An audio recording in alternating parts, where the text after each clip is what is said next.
Hello, I'm Chuck Fulton with South Alabama Home Inspections, and welcome to another edition of Southern Home Talk. I'm going to do a short series on termite control. This is going to be step one. And the reason I'm going to go ahead and do this is because I'm starting to run into these termites a little more frequently in my inspections. And so I figured this would be pretty helpful to all you out there, especially when it comes to preventing them, but also just as important as how to find if you do have a problem with termites. We live in a very active termite zone here in South Alabama, and some of these inspections I've gone to and have discovered evidence of termites. They've actually done pretty extensive damage in some cases, and it's actually even caused like tens of thousands of dollars in others. And the sad thing about it is the people there had no clue that they had a termite problem to begin with. What you're looking at in this slide is the eastern subterranean termite. Now there's also a dark southeastern subterranean termite as well. They're not as common as these. And the eastern subterranean is probably one of the more longer species of termites out there, and they can swarm during the daytime. And they also do a little bit, it takes them a little bit longer to do damage to your structure than the Formosan. What you're looking at in these slides is the Formosan termite. They made their appearance in the early 80s and have continued to spread county to county. Even though they live in huge groups, you may not notice them. They, can forage up to 300 feet in the soil and create interconnected galleries in the ground. And they also have a pretty big appetite for wood, and so they can really do a lot of damage to your house, and most of the time it's latent where you can't see it. What you're looking at in this photograph is a very massive Formosan termite swarm. And they swarm in late spring, pretty much around Mother's Day on warm, windless days that are overcast and humid. And usually it follows a rainy weather pattern when they come out. And so when they get into this swarm formation, what they do is they're out establishing new colonies. And so whenever they find that place, they shed their wings and start that colony wherever that may be. And it could be right there in your front yard. And so if you see these swarms and you're around your house at night, and one thing I will advise is to turn your lights off. And so also know that they're in the area and you really need to be vigilant at this point. What you're looking at in this photograph is a house I did an inspection on just a few days ago. And it's got several things going on. If you look right down here at the bottom, you can see there's a lot of mulch right there against the foundation. In fact, it's not even visible. And then you also have all this wood siding, but it also has a street light right there on the side of the building. And so this thing is operated by a photocell, and so at night it comes on. I don't even think there's a switch that controls this. And so when the Formosans go to swarming, that's where they go. They go right to this light and swarm around it. And so it's got all these conditions that are conducive for Formosans to actually get into this dwelling. Wood siding, you got moisture right here at the ground level with this mulch holding it there, and vegetation too. And so just stay tuned to the next slide and you'll see what I'm talking about. Okay, we're on the opposite side now. This is inside the attic. And way back here in this far corner, this appears to me to be a Formosan termite colony. And so they necessarily don't have to have ground contact. They can build cartons inside the structure, which will provide them the moisture they need in order to continue to eat the wood inside the house. And you can actually see some of the discoloration on this vertical timber. This is another example of Formosan termites. And this is a building, or actually it was a house I inspected that was 20 feet off the ground. It was on big pilings. And what you're looking at in this left part, this is foam, spray foam insulation, which is, I believe it's closed cell. I wasn't able to actually get up there and touch it. But these are the termite tunnels within that foam insulation. And so I had to come up with a little bit of a theory here as how they were able to do this. And so I'm pretty sure they have no ground contact. And what's happening, this is the back deck. And so rainwater is coming in and it's weeping back behind this foam. And so this foam is actually holding water to the back side of it. And so this is the moist area that they need to do all the damage they need to do inside the structure. So they had no need for ground contact being 20 feet off the ground. It's really important that you have a visible area all around your foundation.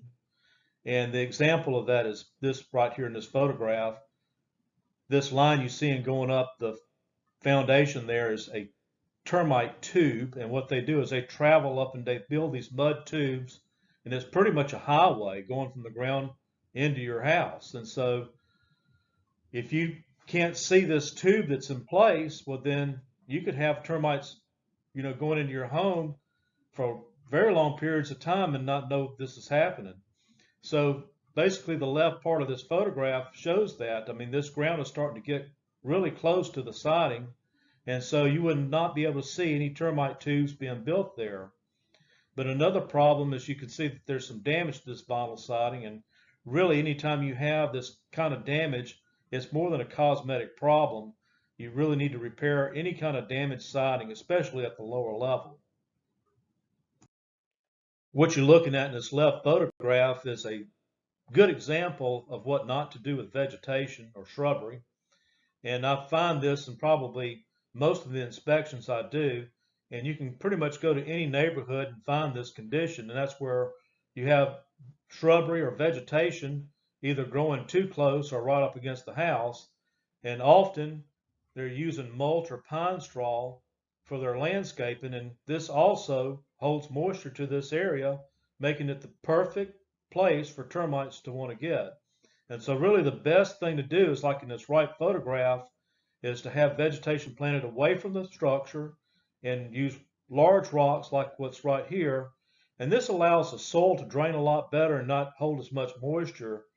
And also it gives it a viewable area of your foundation to where if you was to have mud tubes being developed there, you'd be able to spot them. What you're looking at in this left photograph is a support post. And so most people think that if they have a support post that it's treated and they should be treated for ground contact. But some of these posts may not have been treated the way they should have been and may not have taken up all the chemical that was needed at the treatment plant. And so you can see this screwdriver going clean through this post. It's actually rotted at the bottom. Now, I don't know if there was any termites in this, but if it's not treated properly, then termites can get into these posts that are supposedly treated. And so another area you want to look out for termites and any other kind of insects, you can actually see that someone actually put a glue trap there to catch them. And that's at the corners of your garages. This is a very good area for termites to get in. And it's a place you don't want to ignore. So occasionally go out there and inspect these areas and also try to keep any dirt from building up. And so that's a very good place for termites to start an entrance point into your house. Now, termites can also get in between these block walls. There's actually hollow cavities on each side of this, and you can see these holes that were drilled, most likely by a termite company that's come in and put poison in between these block openings. But probably what caused the termite problem was, you can see right here at the bottom where that's actually ground and even weeds coming up. So there's a possibility that this was not treated at the time of construction for termites. If you look at the right photograph, you can see where the termites built mud tubes just going straight up from the ground into this wood beam, a wood support beam inside a crawl space. And so if you have a crawl space, it's really critical that you get this inspected, and it really should be inspected once a year. And I would say you should have it inspected by a home inspector. I mean, it'd also be a good idea to have a termite inspection as well. But there are a lot of problems that come with crawl spaces, especially if they're vented here in South Alabama. And also, too, these older houses, some of these wood beams, they didn't have CCA treatment back in the 50s and 60s. Now, some of them were actually creosote coated, but there are many of them that had no treatment whatsoever. And so that's why you see this mud tube going straight up to this wood support beam. And so, basically this can cause tens of thousands of dollars in damage. What you're looking at in this right photograph is the cavity area of where they built the front steps to this house. And what happened back in the day, and also they still do it now, is they build a wood frame around this. And if they don't remove that framing work, well, what will happen is termites will get into that and they won't even need a mud tube. They'll just simply eat their way up through this wood framing and get into the subflooring and even to the walls and possibly even the attic of the house. And this can go on for quite a few years undiscovered. And so if you have steps anywhere around your house, you need to go out there and look to see if they left that framing behind. And you also want to treat these areas too, because termites don't live in the wood. They actually live in the wet area. So they travel back and forth between the wood framing in your house back to their home down below ground. And so these are really critical areas that need to be addressed. So just know that. What you're looking at in this left photograph is a piece of wood trim, and you would never know that this had active termites in it by simply looking at it, especially if you're looking at the painted portion of it. But from the right photograph is the opposite side of this, and look how much termite damage is being done. And so you would just never know by simply looking at the surface, and that's why you should take a screwdriver, preferably use the hard end of that, and tap this wood trim and tap wood siding and any other suspected wood areas to see if it sounds hollow. And if you see any discolored places or other suspected areas, you can take the pointed end of that screwdriver and kind of push it into there and see if it goes in. Going back to the right photograph, you can see it's really deep right there. They pretty much have eaten this wood all the way up to the painted surface. So it's really, really thin. You could probably use your fingernail and just poke a hole right in it from the front side. What you're looking at in this left photograph is an exterior door frame, and you can see there's areas of rot. And because of the wet climate that we live in, I usually find this in, I'd say, most of the exterior door frames I inspect. But this is also a good entryway for termites. And a lot of times these door frames are at ground level, and sometimes where they meet in corners, it's pretty much ground level there as well. And so they only need about a 1/16 of an inch gap to get between this crevice here and even get back behind this frame and just eat their way into the baseboards and even to the wall studs.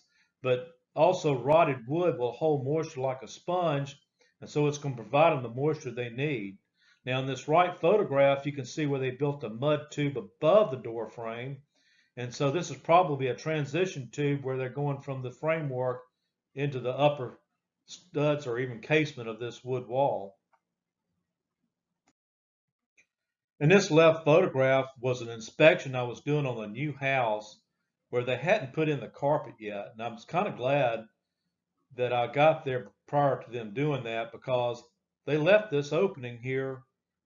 And I don't know if they were planning on covering that up or not, but this is ground. And so right above this is the baseboard. And so there's no doubt in my mind that had I not pointed that out and this not been corrected, that chances are very good that termites would have came in through this point and actually ate them all the way around this baseboard and there again into the wood structure. Now, in this right photograph, you're looking at oak hardwood flooring. This is an old house, and what happened was they had carpet over this wood flooring, and this also, you can see this moisture damaged area, but on the bottom side of this, all these floors were eat up with termites. In fact, all the flooring had to come out because they had made their way through most of the wood flooring inside the house. And so know that if you have carpet over wood flooring, that can actually hide moisture problems and even termite damage. The photograph on the left was a picture I took at an inspection last year, and you could barely see it. I just happened to notice that there was what appeared to be termites on top of the surface there, but you can also see a little bit of an indentation too in the wood. And so I spent a little bit more time studying that, and sure enough, it was soft in several areas. And so that's a really good place you need to look out for in your house, is to take a screwdriver and tap on it, and also maybe use the pointed end to poke some of these areas, because I have found this many times doing my home inspections, and now I'm starting to pay a little bit more closer attention to these windowsills and frames. And that's a good example in this right photograph. It's a little bit more apparent here. You can see where the paint is starting to peel. But sometimes they'll just eat right up to the painted level. And that's why you really need to get in there and kind of tap on these wood window frames and seals to see if you got any kind of problem there. Whenever I do a home inspection, especially on older houses, and I start seeing cladding, I start getting a little bit suspicious of why it's there. And sometimes I kind of theorize that maybe they put this there to hide damaged soffit and fascia areas. And but another problem with this type of cladding is that it can also hold moisture back to the old soffit and fascia area as well, and also hide termite damage. And that's the case here. There was actually termites in some of this fascia and even into the plywood. And so this may have been caused by this siding holding moisture back to this. There may have been a leak from the roof that leaked back behind this, and now there's a moist area there to maybe an aerial colony can be built by Formosan termites.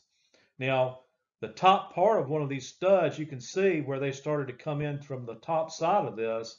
I didn't take a picture of the right and left side, but there was no apparent damage from the left, right side, or even the other sides too. It's just on the top part of it. So this is a good example to show you how these termites operate. They'll get in the middle of this wood and just eat right up to the edges of the sides of it. So you simply looking at this lumber, you would never know that there was termites in it. Well, this is kind of mind blowing, and it goes to show that termites can actually be anywhere in the house. And what we're looking at in these photographs is inside a closet, and they had got into the shelving area. That's actually the trim under it. And this is kind of sort of a mud tube. I think they may have breached this thing too much and they kind of tubed around that area. But they also got in the drywall.